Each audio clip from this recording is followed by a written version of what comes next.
Paltrocast. It's good morning here. Is it good afternoon by you? Yeah, it's about 2:30 in the afternoon here for us, and it's a beautiful sunny day in downtown Teddington. Got it. Well, you are busy as ever right now because you just put out the Foxtrot live album with the highlights a couple of weeks ago. You're always Yeah, on tour. You're back in the US in a couple of weeks. that's What's right. the most Yes. downtime you've had? It looks like you've been off the road for about a month. Well, yeah, we did. I managed to finish off an album, a studio album. I managed to fit in a trip to Turkey, to Istanbul, and now Foxtrot at 50. The currently released album has gone to number 2 in the British rock charts, and that's really great. Somebody at the door trying to break in. I'm Jojo. It's crazy. Yeah, great. Somebody knocking on the door. I don't know what it's all about. No idea. Oh, somebody arriving. What's going on? Oh, gardeners arriving. They're going to make a complete din. Suddenly, there's going to be so much going on. It's unbelievable. I'm sorry. I'll have to shout above what's going on. This is life. It just keeps crashing This is into life, and it's a one thing. pleasure to be Yes. speaking with you Yeah. about Exactly. this. It's great to be alive, and yeah, you know. Yeah, Was it so Keith Richards said, "Great to be here, great to be anywhere," as Keith said. That's right.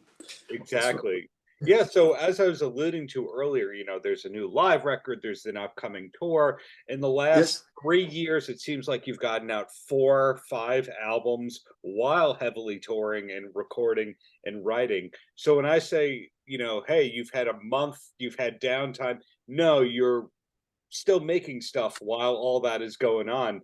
So, in Yeah. other words, you're busier than ever at this point in Yes. your career. Yeah. Did you ever Yeah. think that you'd be retired at this point in your career? I don't know. I didn't have any idea of what I would be doing at this age when I was, 22 or so, when Foxtrot was being made. I had no idea. I was just hoping that our contract would get renewed. But some things, sometimes you can be lucky with something. An album, if it sprouts legs, that's good. If it sprouts wings and keeps going for 50 years, that's even better. So, as I say, it's gone into the rock charts, metal charts here at number 2. It's got a chance of being my first number 1. Hey, that would be something. But of course, there is the Genesis body of work that supports it. So that's an extraordinary thing, and it's wonderful that there's so much interest in it all over again. When it comes to playing the entire Foxtrot album live, how much rehearsal is needed for you? Is it all in the back of your mind, or did you go, "Oh, well, I know these 3 songs, and then I have to relearn these few"? Yeah, something like that. I know these songs and others I need to rehearse, but I've been through the rehearsals to do that, and we've toured it pretty much extensively throughout Europe and Scandinavia. So it has been toured, believe me, in recent years. So I had a run through yesterday, I think it was, to make sure it was still there, and it's still there. So that's really good. We kick off in Montreal. I fly out tomorrow, an overnight flight, get the red eye to Montreal, and then we kick off in French Canada, Mhm. and we'll be with you guys soon. I'm looking forward to that. What is that, your, 35th world tour at this point? Oh geez, you know what? I've lost count by now. I'm still making a noise for a living. Um, People are still showing up, coming to the Yes. gigs. That's a great feeling. That's what keeps me doing it. Is the level of enthusiasm from significant others, the audience. That's so important to me. I do it for them. I don't do it for me so much anymore, but I love watching people getting turned on by it, and turned on by it all over again, like the crescendo, Water of the Skies, Yeah. the intro, the authenticity of that. the power of it, the sheer power of it, and with the band that plays the balls off this material. So my band, I have to say, are extraordinary. They play with a level of precision that I could only have dreamt about when this was going around first time. We didn't have the technology, the technique, or the experience to be able to live up to the power of the ideas. But the ideas came when we were all young. Now the performance, is something else. And I some of did those say bandmates, that they were going to start up with these things. So we'll be shouting over the sound hold of it revving by me. motorbikes. Are you okay with that? Yeah. Okay. If it's Steve Hackett, I'm okay with it. That's the bottom Okay, line. fine. And, Okay. and some of those bandmates have been there for about 20 years or more in your Yeah, solo bands. that's right. Yeah, I started working with and Roger in the 90s, and really Rod Townsend from about 2000 or 2001. So some of them have been there for a while. The rhythm section, more recent years, 5 years or so of working with them, and they've been incredible. Jonas Reingold on bass is probably the world's best. He's extraordinary. He can play anything, including, I've heard him play Bach on a bass, which is extraordinary. And he can either be Mr. Rickenbacker or Mr. Upright bass. He is something else. Craig Blundell on drums, extraordinary. I can't believe how hard he hits those things every night. Even when he was having back trouble at one point, he was still beating them to death, these things. And it's very exciting to watch him. Yeah. To his credit, hitting them hard and doing crazy time signatures. Most people cannot do both. That's right. Yeah. So I don't know how he does that. He's a sort of progmeister of the sticks. Yeah. So a question for you here. I find that artists who have decades of world tours, originally when they come on the road, they go, I'm gonna go to every bar and restaurant that I ever can. I'm gonna see every sightseeing thing. Then they kind of get burnt out. Then they go to their phase of hiking or golf when they're on tour. When you're on tour and you don't have to do media, which one of those are you? Are you at the hiking golf point of your career, that when you come to a city, you're going to the park? Usually my life means that most of the time I've got 2 hours off maximum on any given day. So we'll go and visit something. We'll if there's some history, we'll check it out. When we were in Turkey a couple of weeks ago, I wanted to see the Hagia Sophia, that mosque that was originally a Byzantine church, huge thing. The Blue Mosque, incredible. The cistern, which was underneath, built by the Romans, which was used, funnily enough, in the movie From Russia with Love at one point. But it's so modern. And it's built by the Romans. It's extraordinary. Roman brickwork was built to last. So yeah, if there's anything like that, obviously, if I'm touring Italy, there will be plenty to see. There'll be so-called ruins, but there'll be modern apartment blocks that were built by the Romans. They I heard this joke. This woman said, "How come the Romans built so many ruins?" That was like, well, this was 2,000, 3,000 years ago. They're still standing. What chance some of the other stuff that we grew up with? I mean, the apartments that I grew up in as a kid, there's scaffolding around it. They're stopping it falling apart. That's it. But I grew up facing the Battersea Power Station, Pink Floyd's Pig in front of the Battersea Power Station. That was the view from my bedroom window as a kid. Now you can take a trip into that power station. You can go up one of the chimneys in an elevator, lifts to the British. You go up inside the thing, and you're at the top. You've got a 360-degree view of London. It's absolutely unbelievable. It's an incredible trip. They do it so well. It's extraordinary. That's got nothing to do with music, but everything to do with my background. So I recommend that if you're coming to London, check that one out. You won't be disappointed. When you come home from a tour, do you usually Yep. come home with 5 new guitars? In other words, as a stand, this is a compliment to you, a compliment slash a question. We'll call it a questionment, a complexion, whatever you want to call a compliment question. Okay. But as one of the standout influential guitar players, because you influenced a lot of the influential guitar players from where I stand, do you come home with an extra 5 to 10 guitars where people from guitar shops go, try this?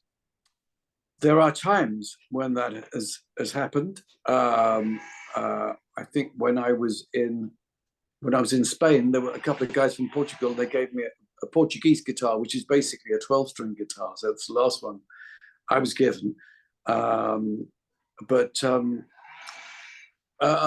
in the main, that doesn't tend to happen. Every now and again, it'll happen. But of course, I'm completely out of space to put them anywhere sensible. So I have to rent space to keep the museum of guitars going. And I have a small museum of guitars. It's an extraordinary thing. Yes, I should charge people money to go and see them. People pay for my lockup, you know. I think so. Do you know Rick Nielsen from Cheap Trick and his guitar collecting? I've heard about that. Yes, yes. I know that Steve Howe has an extensive collection, or certainly did do at one point, and some of them were very rare indeed. Yes. A friend of mine who was signed to RCA, Steve Schiltz, a great band called Longwave, and now he's in Yes. October. Okay, so Steve told me when he got his record label advance, he invested it in vintage guitars, and that Right. was up in value. That's something that I don't think the average person realizes, that even though recorded music keeps going down in value, vintage guitars keep going up over time. So do you have a collection of like hundreds of guitars? No, not hundreds. No, I haven't counted them recently, but there at various times there might be 40 or 50 of them, and they're dotted around in different places. But I need to move house and be able to have these things to hand to check them out, because some of them are beautiful. But in the main, I've been recording recently with 3 electric guitars, and those are in the main.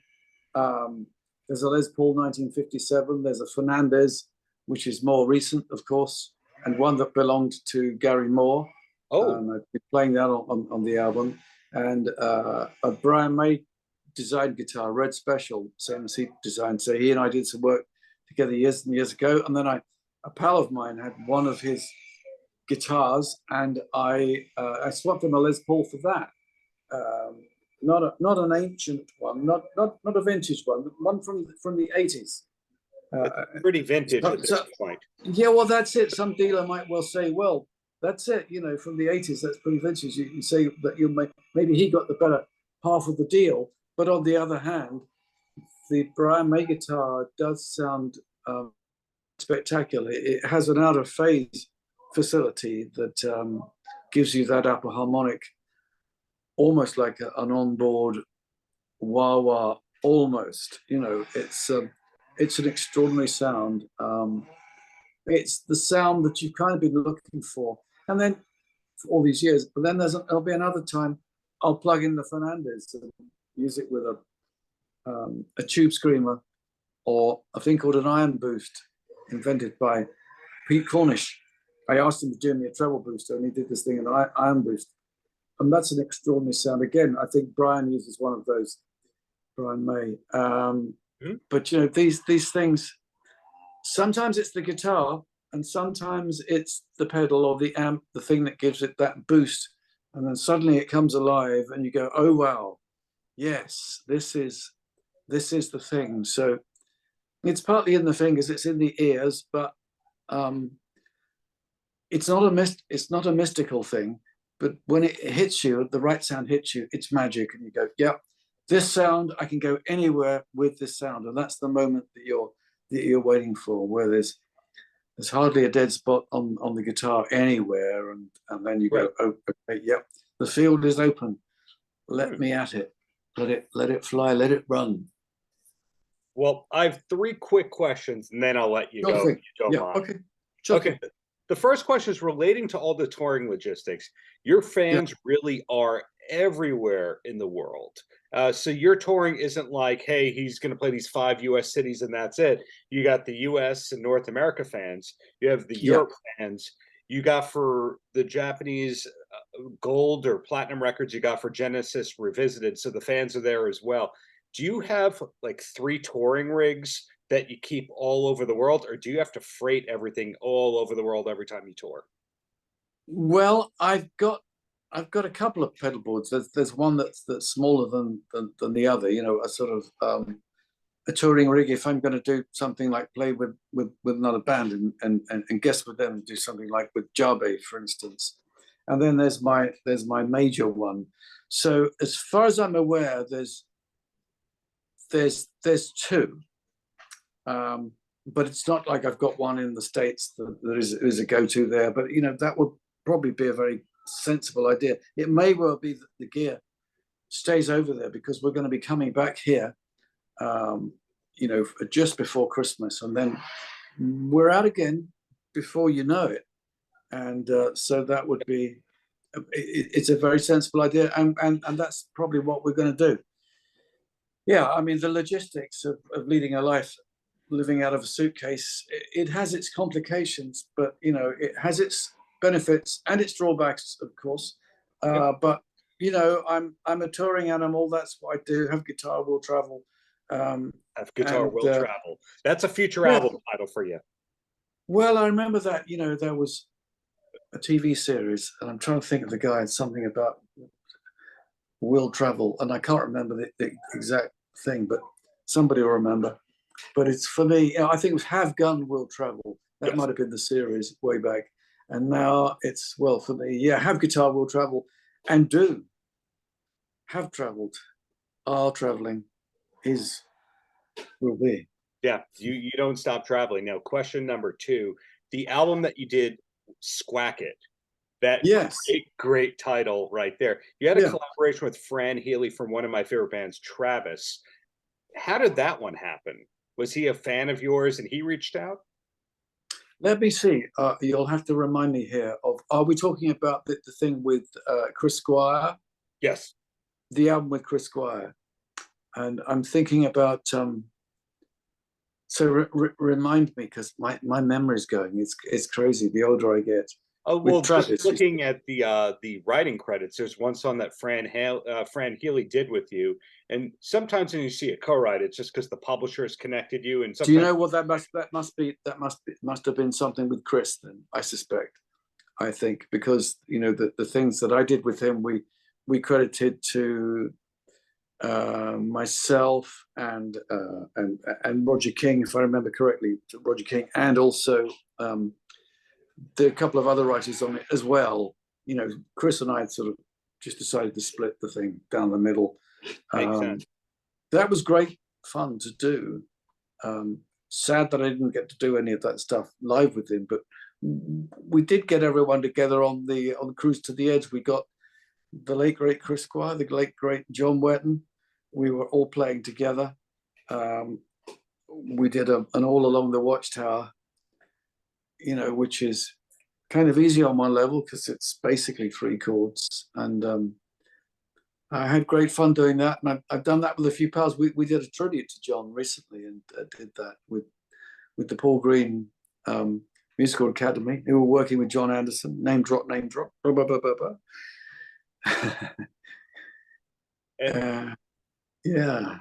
And it was great to be able to celebrate John, because John was something else, you know. His music still holds up. And my last Oh, yeah. question for you is a stupid one. I know his real last name is not Hackett, but did you ever get to meet Buddy Hackett? Did I ever get to meet Buddy Hackett? No, I never got to meet Buddy Hackett, but I did meet Les Paul, and I got to talk to him about guitars and about his band and everything, and the man who invented multi-tracking. Yeah. Where would we be without that? So Les Paul, Mary Ford, I don't think I've ever met Buddy Hackett. I don't think so. I might have met or been to see Bobby Hackett. So at And least there's my brother, other... John Hackett. Okay, so some of the Hacketts got to meet each other. Well, Yeah, that's right. Yeah, for sure. The bottom line, Steve, I'm glad to see you're busy as ever. There was still the autobiography within the last 3 years, besides the collaborations, the touring, etc. So looking forward to what's to come from you in the near future. Hope to see you live in New York in the near future. And just keep up all the greatness out there. Thank you for the many years of great art. Thank you so much. Lovely talking to you, Darren. All the best. Paltrocast.